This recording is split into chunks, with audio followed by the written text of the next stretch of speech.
Hey, what's up, everybody? Welcome to episode 3 of Superset Radio. Today I'm here with my third guest, Arnima Kumari, who's the founder of BaseFit.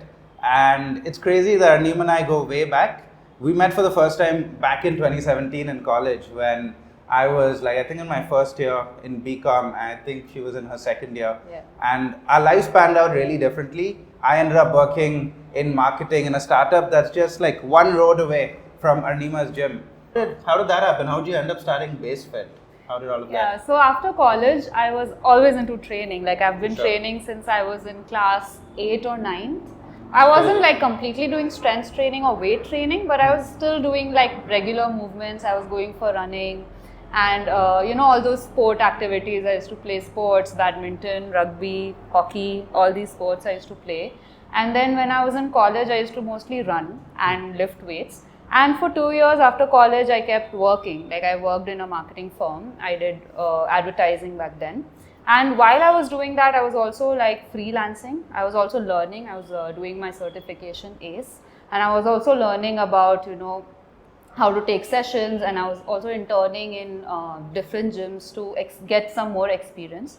And after 2 years, I left my job. And then I started freelancing. I started taking my own clients. I started doing online sessions. I started with online sessions, and once COVID ended, I started offline sessions as well. And that's when I got more exposure and I got more confident in my skills. And I think it was also because of my clients that I felt so supported and motivated, to start my own place. Because they were like, Arnima, wherever you go, we'll follow. You just start.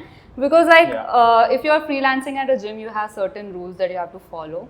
And at your own place, you can just make a safe space for your clients where it's, judgment free. And you create the rules. Yeah. And you can do it your way. Of course. And, in our industry, it's very difficult because I've gone through the same process where, you don't know your own goals. Other people or the society will tell you what your goals should be in terms of how you look, how you, move, what your goals should be. So to be able to figure out what I am as a person and what I need as a person and what my health requires, what my health needs are. So that you should explore with your coaches. So that's where I felt like we need more guidance for the clients, for the students who are actually working towards a better lifestyle, healthy lifestyle, where they should not run after shortcuts, they should not run after following the trends that are happening in the world, but they should know what is going on inside them and what they want. So I wanted to that's why I created this safe space where, you can just explore your potential, explore who you are along with good guidance and work towards a certain goal. Where you're also happy, having fun, you have your own people, it's your place. Yeah. So also the aim was to make a place that feels like home. So base is home for us, for the base army. Yeah, for sure. And it felt like a really cool space as soon as I walked in. Arnima did a gym tour for us, which I'll attach probably in the section after this. But yeah, it has a kitchen. You can cook your protein. It has whey protein as well. You have a sponsorship from Fast Enough? I have my own discount code. Yeah. Oh, cool. Yeah. There's a bunch of electrolytes as well. Yeah. Oh, there's a Jiu Jitsu area. That sold it for me. Yeah. Cool. So this place looks amazing. But even making a space like this, just the fact that it's here, there must have been challenges, there must have been roadblocks. Wouldn't have been easy. The biggest challenge for me was doing it all alone because I'm the sole owner of this place and, to figure out, and of course, being from a marketing and from a coach background, you don't have so much of skills, understanding, what would work best in painting the walls, what would work best in how to, structure things, how to organize the gym. You don't have that kind of skill. So to be able to figure that out, to be able to take out that side of that creativity in you, how to put the posters and all. Yeah. Of course, my friends helped me the most. I couldn't have done it without my friends. But I think that was the biggest challenge. The second challenge was, of course, the uncertainty, knowing whether, will this work, will this not work. It's a business, right? Yeah, but I just told myself if I never try, I'll keep regretting. So you never know. Yeah, might as well just give it a shot. That's there. And other challenge I face is finding like-minded people, I would say. It's very hard to, find people. Clients And also coaches to build a team. I mean, For that's sure. a very big roadblock Building in a our team. industry. To be able to find such people who are not, running after very, typical stuff like weight loss or have very strong opinions about training. I needed more people who are very open-minded, and now we have a team of 4 people, and I think it's doing pretty well. So these are some roadblocks that keep happening. These sure. are the 3 most important ones that I faced. But the regrets part, right? Like you won't be able to answer that right now. Yeah. I'll probably ask you that maybe 10 years down the line. True. You started base fit. How did it go and all that? Yeah. Yeah. So we'll cover that later. Cool. What are we lifting today? Today I have deadlifts and Yeah, bench and SS. Let's Cool, let's do get that. started. So let's start with deadlifts. Yeah. Let's go. Cool, let's do it. Cool. Let's go.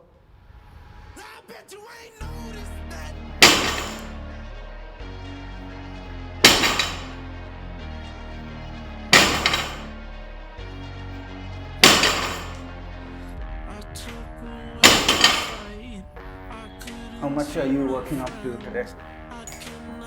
I don't know, let's see how We'll much see. I See should. how it But feels. this felt good, easy. I haven't felt this good for a long time.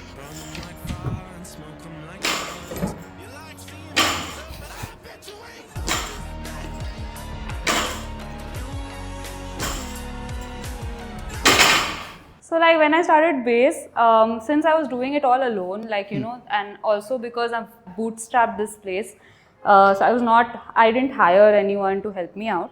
So like I used to clean the entire place with the like mats every other day. I used to clean and take sessions, then work on marketing, so and then get all the items, get everything fixed. Life so of a small business owner. yeah, and it was like a crazy time. So because of that, my training got impacted. It would. So, That's yeah, expected. yeah. But I made sure I did my training. I was not pushing, but I did my training. So now it's time to like get back to it. Now I feel like much sorted. Now I'm getting back to the old kind of intensity that we had in our training. Getting back to it. Like that's like the important part where like you start a new phase, right, of your life and everything is turbulent. And training often like takes a backseat. You can't help it. Like this other thing also needs all of your attention. And the most important thing is to keep your calm when you're losing muscle mass and your strength after working for so many years and months on it. Just tell yourself it'll come back. Yeah, of Eventually. course, of course. Let's go. Let's do it.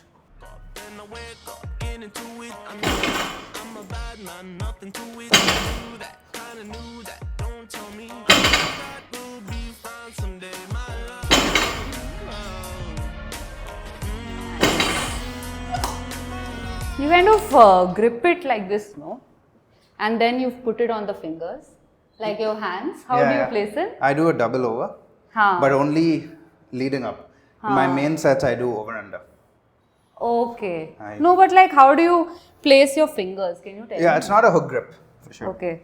It's actually, it's just here. It's like regular a grip. basic regular grip. Okay. It's not very good. Okay. What I do is I just keep it on my fingers like this, and I pinch these 2 fingers like this. That's so that kind of helps me like engage my lats better. Yeah, so I I was guess- just seeing like you're also like breaking the bar and doing it. So I wanted to know whether that helps. I've always just been Doing it. normally Achha, the just lifting same it way. like Achha, this you and never put thought in it. Yeah, I never put any thought into it. Got I've just been lifting it Got like this. it. But when like it gets really heavy, I'll do an over under. Acha, got it. Nothing's better than that, I feel. Got it. Hi guys, this is Arnima, founder of Base. I welcome you to Base, your strength habitat. Please come. So, this is where we do the main, most important lift, deadlift. These are all the free weight areas. This is the board where we write workout programs for our clients. And outside area is just to chill or to do skipping rope or any sort of cardio activity. And we have trap bars, SSB bar, powerlifting bars, multi-purpose bar, deadlift bars. Come inside. So we also have a small MMA area where you can do kickboxing, boxing, Jiu Jitsu, and we have a cardio machine. And we want to stay close to nature, so we also invested a lot in having plants nearby. We have a cable machine here, and we have a half rack. Inside, we have another rack, and we have a leg extension, leg curl machine, and a few more barbells. We have a dip station. So the kind of training we do here is a combination of powerlifting, bodybuilding, and plyometrics, and all sorts of strength training. And we also have a small pantry. We have a fridge, we have protein, we have creatine, we have electrolytes. So it's like a perfect place which is more like a home than a gym. But like my heart rate was at 200 the other day. Oh God. So when That's kind of intense. it's awesome, like you don't even feel like when I'm running, I know that You're like running. I'm running and I can't catch my Yeah, breath. You know? yeah. When you're doing jiu-jitsu, you're like fighting another person and it feels like so much fun. Yeah, It's just you like- get that adrenaline. Yeah, I don't even like realize how fast my heart is beating. So if you put like a heart rate monitor, then you see like it's really spiked up. Yeah. And so it's really great. I Doesn't feel like a workout. It doesn't Of feel. It's course just not. fun. Yeah, it's just I think fun. it's how people who like dancing They do it. describe it. It's kind of like dancing. So when we shot the first episode, I was actually like 83 kgs, and since then I started training again. Yeah. Now I'm at 78, like right now. Okay. It's probably a lot of water weight also that Yeah, went away. yeah. But like I feel better about myself. Yeah. Cool. So let's go even further back. Before you started this gym, before even college and all happened, like, did you have influences like growing up? There must have been like some sort of really strong influence. Like for me, it was my uncle. His name is Gary. Like he Yeah. used to like make me. He used to put me on his back and do push-ups with Oh, me, and he wow, would do like that's so 100, 200 cool. push-ups. And I remember thinking, I wish I could do that. Yeah, And yeah. then when I turned 13, 14, I also started doing push-ups. But he was always a really strong influence for me Yeah. growing up. Did you have something like that? Like, Yeah, I think for sure. But the thing is that as long as school comes into picture, I felt like an outcast there. Because, I always felt like I wanted to be strong, I want to be like a superwoman, I want to be able to have those powers. Like, as a kid, I wanted to like fly, run super fast. I used to Yeah. have these dreams where, I'm like climbing down the stairs in like Same. 2 seconds or 1 second. That was my goal. Same. But when you go to a school and as a kid you can't decide what all you're doing. It's the school, it's the parents that decide for you, right? Yeah. The kind of exposure you're getting. for sure. So at school, when we would have those games period, Yeah. they would just give all the girls skipping ropes, and they would make a group of guys where they are playing cricket, and we are not, like allowed to even go there and play cricket. It seems really unfair. Very unfair. And I felt like and I used to think that skipping might help me, be fit. So I started with skipping, to be very honest. And then, but it felt really unfair because I wanted to play cricket as well. I wanted to get into sports. Of course. And even while growing up in college, I wanted to get into rugby, but got to know there's no female team for rugby. So, I just felt like the school, colleges could have done a better job so that I could have started this career before, or I could have started being more fit. I would have been in a different place if I started earlier. Yeah. All these years were lost from me. So that's kind of unfair, and that's what made me also start base. I mean, create a place where, you can educate people and they can educate their kids. That happened. very But for me, my influence would be my dad. Because my dad is always into yoga. So like he does yoga like 1 or 2 hours every day till now. And I As soon as he feel wakes up? he wakes up early, but he goes for a walk first. Okay. Yeah, and then he comes back home and then reads his newspaper like Indian dads. And then he'll have some food and then he starts his yoga. So I feel like kids, they learn from demonstration and not instruction. So my dad made sure like he was doing yoga and he used to keep telling us, this is how you do Anilom Vilom, this is how you breathe. He used to make us chant Om and all of that. That's how I started.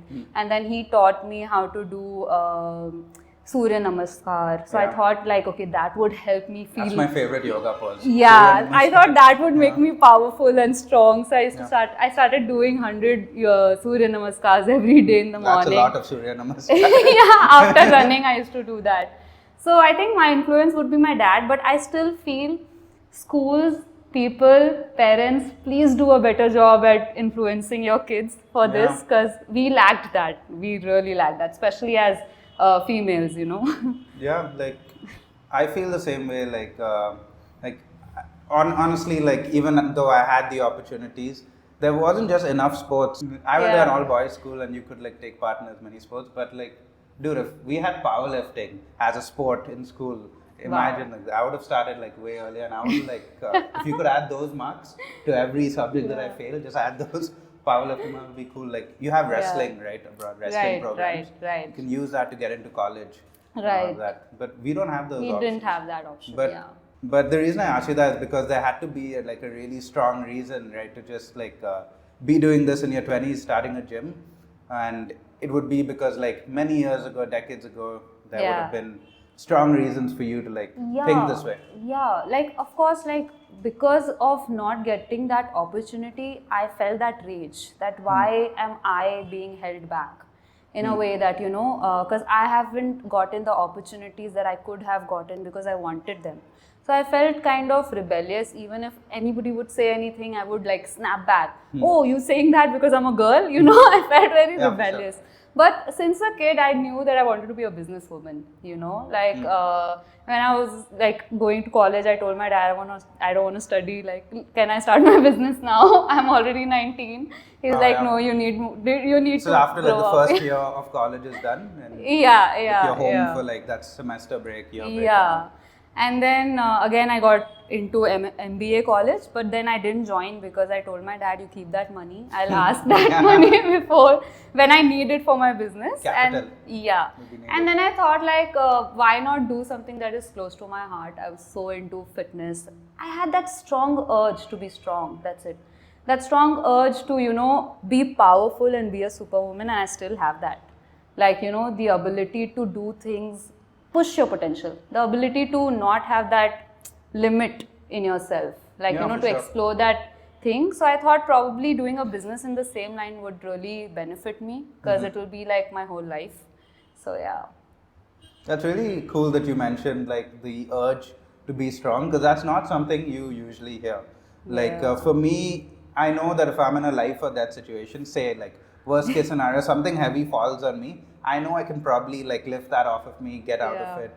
Or even like why I practice Jiu Jitsu, right? If someone's really like trying to like kill me or something, worst case scenario, like just like someone wants to murder Wayne. I know I can maybe fight them off, at least one guy. More than one guy, probably not. I'll just like run or something. Even one guy, maybe I'll run a few. Like when you lift, you have a sense of confidence. Because you know what your body can do. I love that. Like, and you know that it's getting better. So you can, like, there's so much of unexplored potential still. So Yeah, for me, it's like, it's kind of unhealthy. Maybe it's not. Like, you can tell me. But if there's a week where I haven't even lifted once, I haven't done any physical activity, I'll feel like really bad about myself. Like I don't want to like look at myself in the mirror. You don't like yourself. It just doesn't feel the same. And I eat worse when I'm not lifting versus when I start lifting again, everything goes back. Like I'm having oats again in the morning. I think that's a cycle that we all go through. Otherwise, I'm just like sending cake or like masala dosa in the morning and just not caring about anything. So this is when you are lifting as well? When I'm lifting, I feel less bad about it. Exactly. Like exactly what I was thinking. Now that's what I think when I go on a break. I feel like, I think it's been almost 2 years, you can say, I didn't take any break from training. Like it's, unless I'm sick or unwell or, you know, having really bad period cramps, I will not miss my training. No matter what. I will go lift 50 kgs in place of 100 kgs. It's okay. Get some movement in. I'll just get it done. But this time I got pneumonia, and after that Diwali breaks, I went home. I was like, it's okay, I'm going to give myself that break, because for 2 years I grinded. I grinded so much to reach here. I did it like without any bad feeling, and it felt great. Now I'm getting back to it, and it didn't take me anything. Like, you know, it didn't take anything out of me. I didn't have to put any efforts. I'm just like back at it, and even stronger. I feel like more. The break helped. The break helps. It really helps. I feel like your relationship with training also has improved, where like even if you go away from it, you're not feeling bad. Not feeling bad. You know you'll just get back to it, versus like some people, if like they take a break, like it's really hard for them to get back. Inertia of motion. Right. So about the strength thing, like, you know how if a woman signs up for the gym, usually the trainer or the coach will be like, hey, like the treadmill, go on that, start your cardio. It's different though. If a guy signs up for the gym, like even if it's not like even if the trainer won't be like, or the person who he asks won't tell you to squat, which is like just get the most useful movements in squat, bench, deadlift, other main compound movements, they will direct them to the weight section. Right. That's so different, dude. Whereas like a woman will like probably be directed to the cardio. Yeah. Do you think we can change that? Is it possible? Sure. I think what is happening here is I feel women feel more comfortable with women coaches. I've seen that in my journey throughout, and that's why I have more women students than I have male students. Like when we started this place, I think this is one of the only gyms in India where you will find more women coming and lifting than men, especially at base.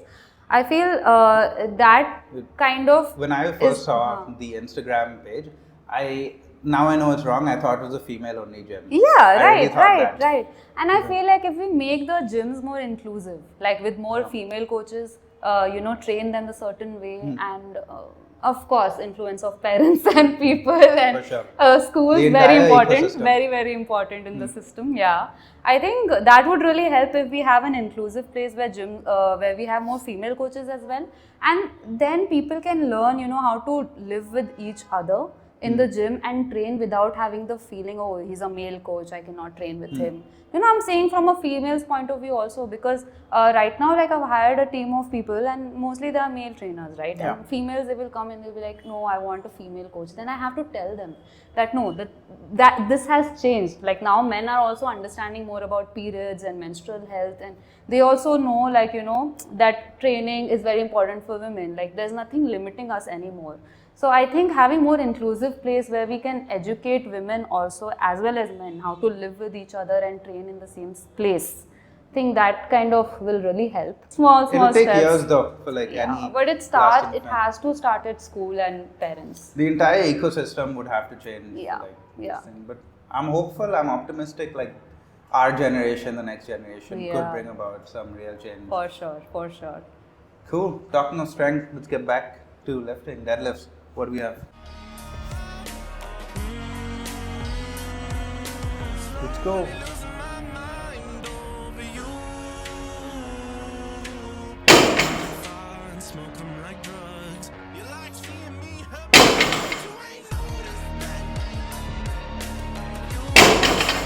Nice. That moved super fast. How did it feel? Good. I think it felt like RP 4 or 5. Yeah. I would have done more. I think it could hit like 120. But Yeah, that's if you want to hit that today. I'm slow at the bottom, but like I am able to,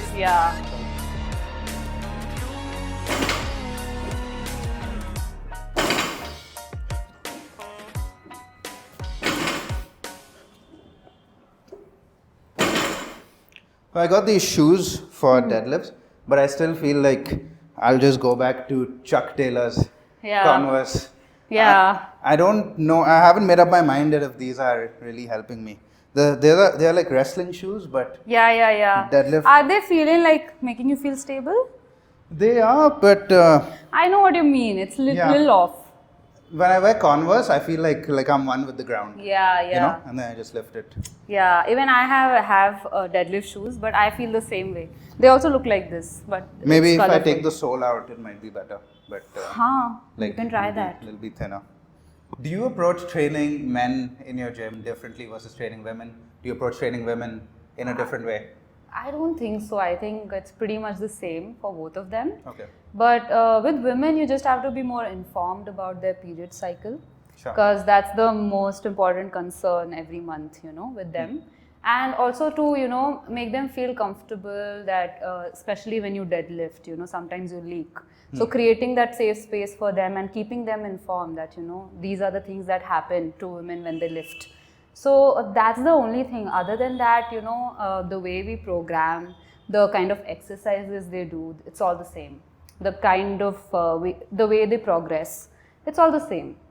But again, like of course a man would progress faster than a woman would. But again, it's the way you approach training for both of them are same, I feel.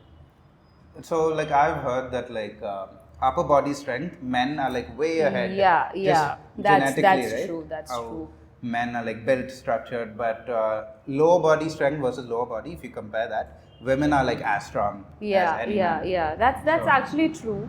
And in fact, I do find it little bit challenging when I have to push women to do, a pull-up or push-up or dips kind of exercises. It's a hard where movement. It's very hard for them, so that time you have to support them and tell them, it's gonna happen. It will take some time because they kind of feel discouraged. Because, some days they will be doing push-ups very well. Some days it just doesn't happen,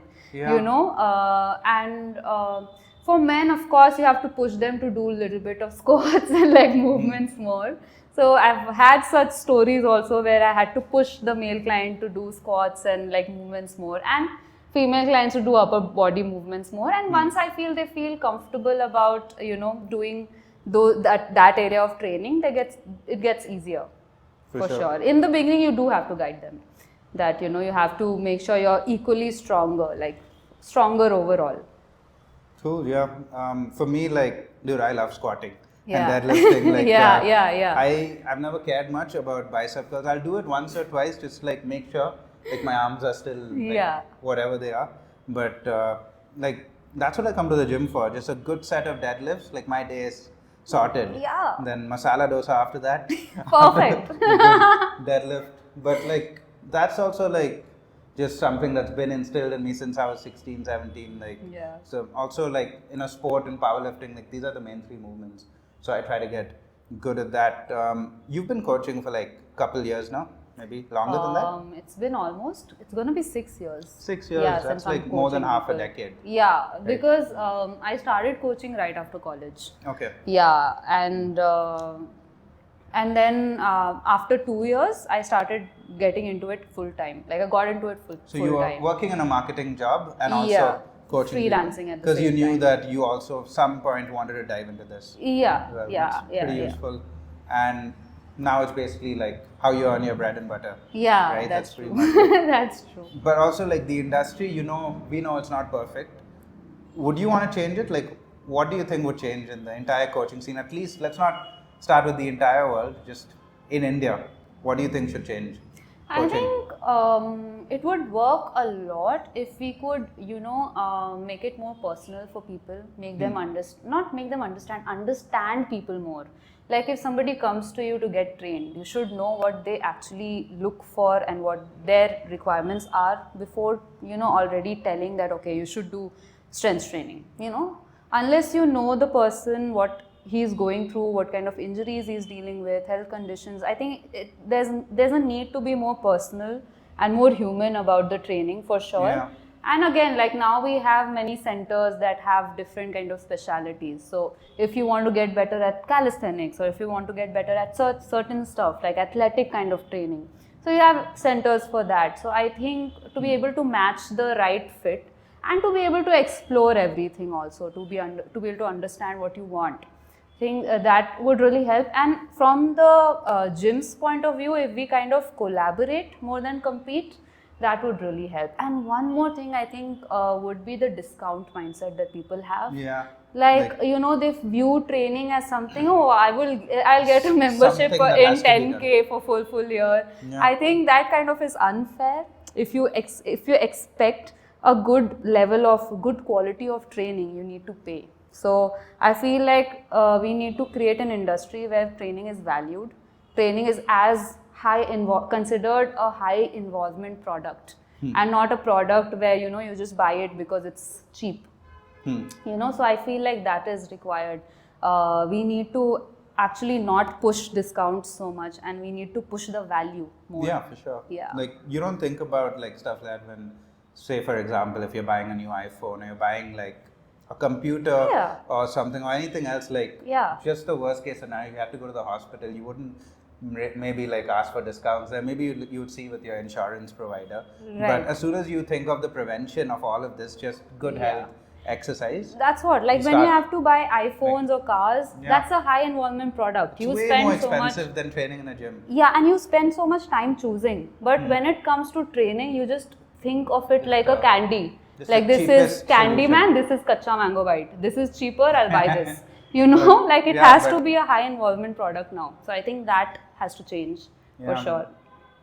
Like I never liked like Kacha Mango Bite. I would prefer like eclairs. Eclairs, yeah. Eclairs is pretty nice. good, right? It's still pretty good.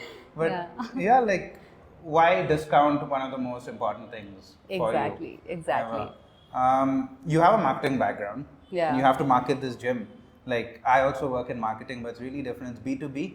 So it's a lot more like I collaborate with the engineering team to put out product videos and all. It's some people would say it's boring. It's just one of the aspects of marketing. What do you like do to market BaseFit? I feel like again, when you have to make your product high involvement product where people value your service more than valuing the amount they're paying, right? So I think the most important thing is building trust. So how am I able to reach my audience in a way that it's building trust in them? So I'm trying to figure out ways still. So of course, client testimonials, and mostly my business is through referrals, like my clients or people I know in my networking circle, they refer clients to me. Word of mouth. So word of mouth. I think trust works. Trust factor works a lot in my kind of business. That's what I personally feel. But to market again, like I'm trying everything that I can so that I figure out what is working for me, and then put more effort into that. And it's still too soon to tell you guys like what would be the best way to do it. Enough time. Give it 5 years. Yeah. Give it 5 good years. For sure. For sure. Yeah, that's like pretty much it. Just two sections to end this. The Arnima who started this journey, is there something you would tell her? Knowing everything you know now, obviously that Arnima didn't know everything that you know now. Yeah. Is there a message you would leave her with? I would just tell her, do it now. Like, don't wait for the right time. Because a lot of us, we just feel like, no, I'm not good enough. No, the time is not right. I just feel like you should just start with whatever you have and whatever you know. I think that's where we procrastinate a lot. So if I would tell myself back then that, do it now. Join the gym in college. I didn't join gym because I felt like probably, I am not that fit. And I also felt like probably that's not the kind of investment I want to do right now, money-wise. Because of course in college you don't have so much money. So you have to choose. So probably, do it now. That will be the... Just do it. Nike's just do it. Don't wait for the right time. Do it now. That would be my advice. Do it now. Yeah. Cool. And the reverse of that, 10 years down the line, like BaseFit would have been 10 years old, 11 years old actually. Yeah. Almost. And you've been doing this for a long time, then like 16 years. What message do you have for your future self? Say you're watching this podcast again, this episode, 10 years later. What would you tell that? What would you have hoped you've done? I would feel more self-fulfilled. I would feel that you did good. I mean, I believe in you and you did very well. You did the best you could do, and you should be just proud of yourself. And at the end of the day, it comes down to going to bed knowing that you did your best. That's all that matters. That's all that matters, Yeah. For sure, dude. That's all. Thank you for doing this. Thank you so much. Really cool. Yeah, I had so much fun. It was a really nice conversation. Yeah. Cool. That's all, guys. See you in the next one.